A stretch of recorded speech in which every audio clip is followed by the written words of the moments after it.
India की number 1 choice Bharat matrimony. और इस वक्त की बड़ी खबर खार्किव से आ रही है। जोरदार धमाके से दहला है खार्किव। विमान के किंडरगार्टन से टकराने से धमाका हुआ। धमाके में एक व्यक्ति की मौत हो गई है, 5 लोग घायल हैं। ये बड़ी जानकारी मिल रही है। जो विमान था वो किंडरगार्टन से जाकर टकराया है और यहाँ इसकी वजह से कई लोग घायल हुए हैं। ये एक बड़ा नुकसान जिसकी वजह से हुआ है। धमाके में एक व्यक्ति की मौत भी हुई है और 5 लोग घायल हुए हैं। एक और बड़ी खबर यह कि क्रीमिया में ऑयल डिपो पर यूक्रेन ने हमला किया है। ऑयल डिपो पर हमले की सैटेलाइट तस्वीरें सामने आ गई हैं। ऑयल डिपो के 5 टैंक पूरी तरह खाक हो गए हैं। तो ज़ेलेंस्की का ऑपरेशन एनर्जी रिफाइनरी में तबाही। 17 अक्टूबर को सिम्फेरोपोल के ऑयल डिपो में 2 धमाके हुए थे। 15 अक्टूबर को वोल्गोग्राद की रिफाइनरी पर अटैक किया गया। 7 अक्टूबर को फियोदोसिया रिफाइनरी में तबाही हुई। 4 अक्टूबर को सिजरान ऑयल रिफाइनरी में आग लगी।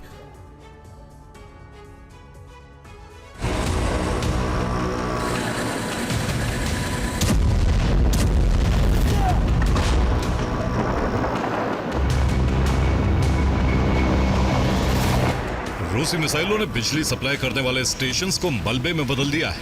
ऐसा एक नहीं बल्कि यूक्रेन के करीब 15 इलाकों में किया गया है। अब यूक्रेन का ज्यादातर इलाका अंधेरे में डूबा है।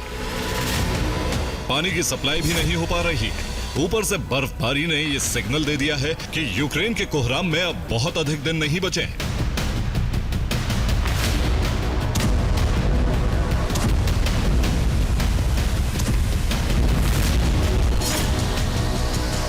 सेना और सरकार अपनी जगह है, लेकिन आम लोगों ने भी मुकाबले की तैयारी शुरू कर दी है। लोग जनरेटर के लिए तेल का स्टॉक तैयार कर रहे हैं। पानी का स्टोरेज तैयार किया जा रहा है। बैटरी और टॉर्च जैसी चीजें खरीद रहे हैं। ज़ेलेंस्की के सामने अब चुनौती युद्ध को जारी रखने के साथ ही यूक्रेन के लोगों को ठंड से बचाना है। ज़ेलेंस्की ने पश्चिमी देशों से जनरेटर की मांग की है। ज़ेलेंस्की ने बैटरी सप्लाई करने की मांग की है। वाटर प्योरीफायर और वाटर हीटर मांगा है। ज़ेलेंस्की ने पश्चिमी देशों को बताया है कि यूक्रेन अपने पावर प्लांट्स को फौरन ठीक कराने में सक्षम नहीं है। यूक्रेन में जिस तरह से अटैक हो रहे हैं उससे पावर स्टेशंस और पावर प्लांट्स को ठीक करने के बाद दूसरी बार भी हमला हो सकता है। पुतिन चाहते हैं कि बर्फबारी से पहले पूरे यूक्रेन में ब्लैकआउट कर दिया जाए ताकि यूक्रेन सरेंडर कर दे। बिजली संकट बढ़ाने के लिए रूस कोयला प्लांट और खदानों को भी टारगेट कर रहा है।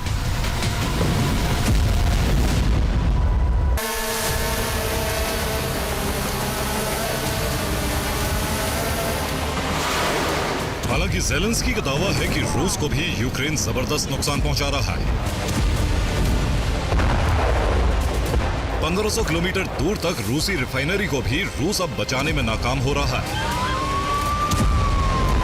ज़ैपोरिज़िया में यूक्रेन ने रूस के बड़े हमले को नाकाम करके जता दिया है कि यूक्रेन अभी भी मुकाबला करने में सक्षम है। रूस ने 26 बख्तरबंद वाहनों से हमला किया था। यूक्रेन सेना ने रूस के वाहनों को नष्ट कर दिया। यूक्रेन की टैंक बटालियन ने रूसी सेना पर पलटवार किया था। सूमी में भी रूसी सेना और यूक्रेनी फौज के बीच जबरदस्त जंग चल रही है। रूसी सेना यूक्रेन की आर्टिलरी पोजीशन पर हमले की कोशिश कर रही थी, लेकिन यूक्रेनी सेना ने 30 ड्रोन को गिरा दिया। यूक्रेन ने बेल्गोरोद पर ड्रोन हमला किया है। ब्रियांस्क में भी यूक्रेन ने ड्रोन से हमले किए। रोस्तोव को भी यूक्रेन निशाना बना रहा है। पोक्रोवस्क में यूक्रेन के लोगों पर हमला करने वाले ग्रुप को भी यूक्रेनी सेना ने मार गिराया। डोनेस्क में भी यूक्रेनी सेना लगातार मुकाबला कर रही है और रूसी कब्जा मिशन को पूरा नहीं होने दे रही। Bureau report, TV9 Bharatvarsh. India की नंबर 1 चॉइस भारत मैट्रिमनी।